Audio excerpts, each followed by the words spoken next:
the Barmy Army and others cheering you on?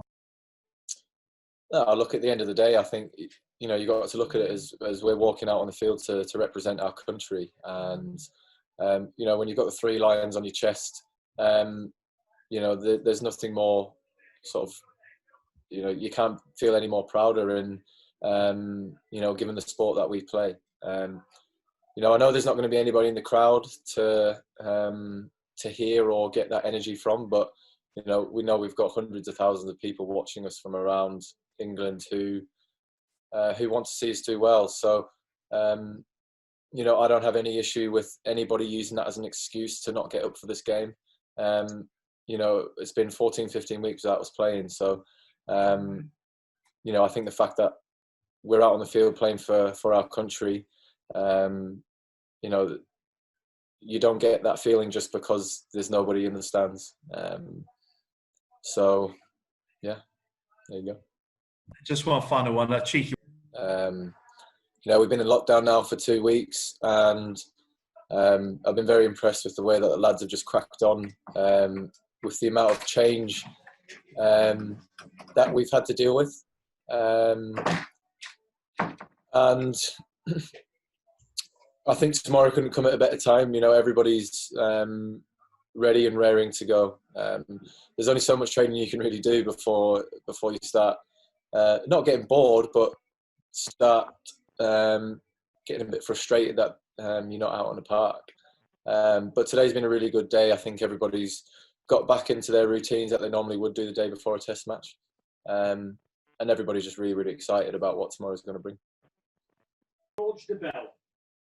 Ben, both teams have confirmed they're going to be wearing the Black Lives Matters logo on their collars. Is there anything else we can expect in that space? Yeah, there's going to be a gesture shown from us as a team, you know, in support of Black Lives Matter, you know, towards the equality in society throughout cricket and throughout sport. You know, we aren't in any way, shape or form showing support towards any political matters on the movement. We're all about the, as I said before, the equality through society and sport. You know, I mean, it obviously it's a very natural thing to do in cricket, which is to shine the ball, put saliva on it. The hardest thing that we found in the warm-up game was giving our hats and jumpers to the umpire. You know, that's just so natural to do. And then the umpire said, "No, we can't take it off you." But we found that sweat has helped us look after the ball. It's not as easy to do as, you know, it was a year ago, where you could use saliva. But I think that, you know, looking after the ball now is almost going to be another skill to add, you know, whether you're a batter or a bowler, because you want the ball to be able to move in the air, whether that be conventional or reverse swing. So there's been a lot of thought and different methods from us to try and find a way to best look after the ball. But, you know, we found that putting sweat on it is a very, very good substitute for saliva. Yeah, I've been dreading it the last 3 days about having to deliver bad news to some lads. It's obviously not a nice thing to be able to do, but that comes with, you know, that comes with being the captain. That comes with being in a leadership role. It's got to be done. But with the schedule that we have, with six test matches in 7 weeks, there's going to have to be a lot considered going forward. So we'll have to wait and see what the future brings in terms of the test matches after this. So yeah, we'll announce the side later, but it's been a very tough decision.